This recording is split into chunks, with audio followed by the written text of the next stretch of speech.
लेकिन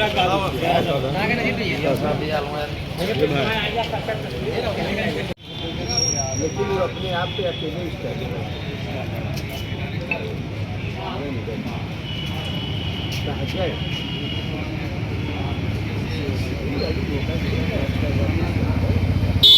दिन है और किस मांग को लेके आप धरने पे हैं? हमारा धरने का आज तीसरा दिन। आज समय 5-6 बज रहे हैं और हम बिना अन्न जल के हैं। पूरा हमारा गला वला सूख गया है और हम लगातार बिना अन्न जल के 10-15 दिन यहाँ रह सकते हैं और हम 10-15 दिन तक रहेंगे जब तक प्राण नहीं निकल जाता है। हमारी मांग है कि अनुराग यादव जो 16 वर्षीय ताइक्वांडो खिलाड़ी था, उसका सर कलम ताइवान तरीके से किया गया, ईरान इराक जैसे तरीके से किया गया है। इसलिए हत्यारों को पहले फांसी की सज़ा, सेकेंड, थर्ड, फोर्थ हत्यारों को आजीवन कारावास और 2 जो नाबालिग हैं उनको 15 वर्ष की कैद की सज़ा सुनाई जाए और हत्यारों पर रासुका लगा दिया जाए। सबसे पहले हत्यारों पर रासुका लगा दिया जाए, ये हमारी पहली मांग है। दूसरी मांग है कि अनुराग के पिता को और उसके परिवार को 25 लाख रुपए विभिन्न कोषों से आर्थिक सहायता प्रदान किया जाए। तीसरी मांग है कि अनुराग को पिता को डर भय समाप्त सता रहा है, हत्या की धमकी मिल रही है, इसलिए उसके परिवार को एक सख्त लाइसेंस दिया जाए। हमारी चौथी मांग है कि अनुराग के एक स्टेडियम बनवाया जाए और अनुराग के नाम से एक जिला में जो खेल स्टेडियम है उसका नाम अनुराग खेल स्टेडियम रखा जाए। और ये स्पेशल हमारे जो मंत्री हैं, अपने को लाट कमंडल हम लोग समझते हैं, वो धरातल पे आएँ और इनकी सारी मांगें माने। हम लोग चाहते हैं, से जिला चाहता है कि परिवार पर एक घुटने टेक चुका है, भूखों मर रहा है, यही हत्यारों की मंशा थी। इसलिए परिवार को एक नौकरी उसकी बेटी को दिया जाए। 2 बेटियां अविवाहित हैं, 3 विवाहित हैं। तो इस तरह से उसके परिवार अब खर्चा चलेगा नहीं। पिता 1 महीने में प्राण त्याग देगा, उसको पुत्र वियोग हो चुका है और ज़्यादा से ज़्यादा 1 महीने चलेगा। इस तरह से उसके दर्द को समझा जाए। जैसा कि पहले दिन अधिकारी लोग गए थे, सबके आंसू में आंखों में थे।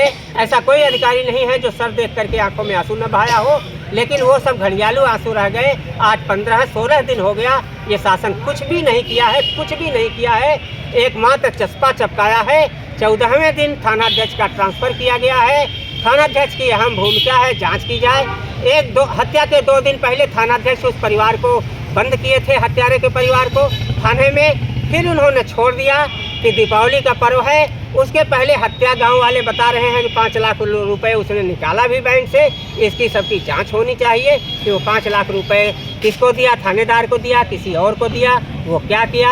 और हमारी मांग है कि गांव स्तर पर, केवल कबीरुद्दीनपुर नहीं, पूरे ज़िले में गांव स्तर पर एक अभियान छेड़ दे जिला प्रशासन। जितनी जीएस बंजर ज़मीन और नाला तालाब भीटा है, सब अपना बाउंड्री घेरवा लें, एक खमिया गड़वा दें, जिससे कि हम लोग एक लड़े नहीं, भिड़े नहीं, हम गांव वाले सुकून से रह सकें। वही 70% दीवानी कचहरी मुकदमा चल रहा है। और इसी तरह कबीरुद्दीनपुर जैसी अन्य घटना ज़िले में न हो।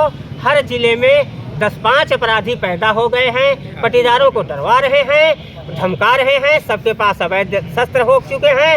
वो इंटेलिजेंस अधिकारी एक टीम बनाए, इंटेलिजेंस अधिकारियों की एक टीम बना के विभिन्न जगहों पे छापा मार करके वो अवैध शस्त्र बरामद करें, जिससे कि कबीरुद्दीनपुर जैसी घटना न हो। उन युवाओं को एक धारा पे लाएं और हमारा भारत महान बन सके।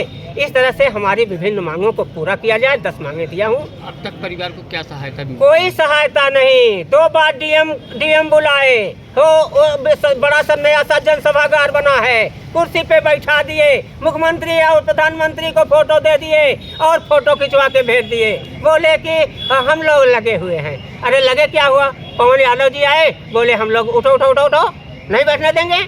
और पवन यादव एसडीएम तहसीलदार सदर और कहे, बोले कि हम तो कर रहे हैं। हमने क्या क्या कर रहे हैं? कहे आवाज़ दे रहा हूँ।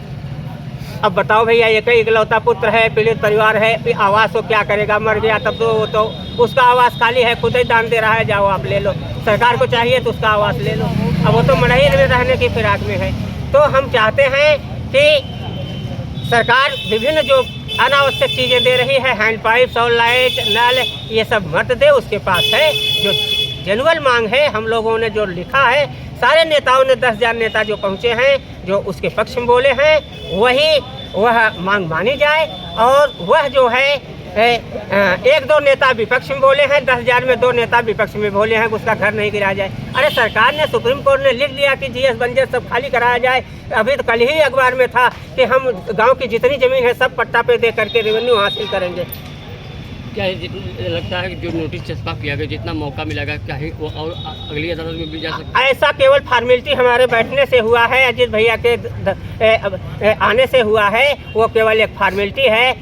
उसमें नोटिस में लिखा है कि आपके ऊपर 78,000 का जुर्माना किया जा रहा है और आप 25 तारीख तक तहसीलदार अदालत में आ करके और अपना बयान प्रस्तुत करें, अन्यथा अन्य कार्रवाई की जाएगी। वो हाई कोर्ट चला जाएगा, तब क्या करेंगे? 40 बरस से तो उस पर मुकदमा चल रहा है दीवानी में। अगर आपका पक्ष मजबूत होता तो दीवानी खारिज नहीं करता। तो ये केवल बहकावा फुसलावा है, इन लोगों का लिपापोती है कि मात्र। और ऐसी जघन्य अपराध जो तालिबानी अपराध है, इस पर केवल पर्दा डाला जा रहा है। ये बढ़ जाएगा, अगर ये सही कार्रवाई नहीं होगी तो बढ़ जाएगा। शेष अजीत भैया हैं हमारे साथी। 3 दिन से आप अनशन पर बैठे हैं, जिम्मेदार कौन कौन लोग अब तक आपके पास आते हैं? हमारे पास बहुत से लोग, 300 लोग रोज आ रहे हैं। हम कोई रजिस्टर अधिकारियों में जिम्मेदार अधिकारी में पवन यादव उठाने आए थे कि उठ जाओ और हम बैठने नहीं देंगे, लेकिन भारी संख्या में जनता थी, जनता ने विरोध किया, वो चले गए। इसके बाद कोई अधिकारी नहीं आया है। कल अब चिकित्सा वाली टीम शाम को आई थी, चेकअप करके गई है और कोई अधिकारी ज्ञान संज्ञान लेने वाला नहीं है। हम तो चाहते हैं कि माननीय जिलाधिकारी महोदय का ट्रांसफ़र कर दिया जाए।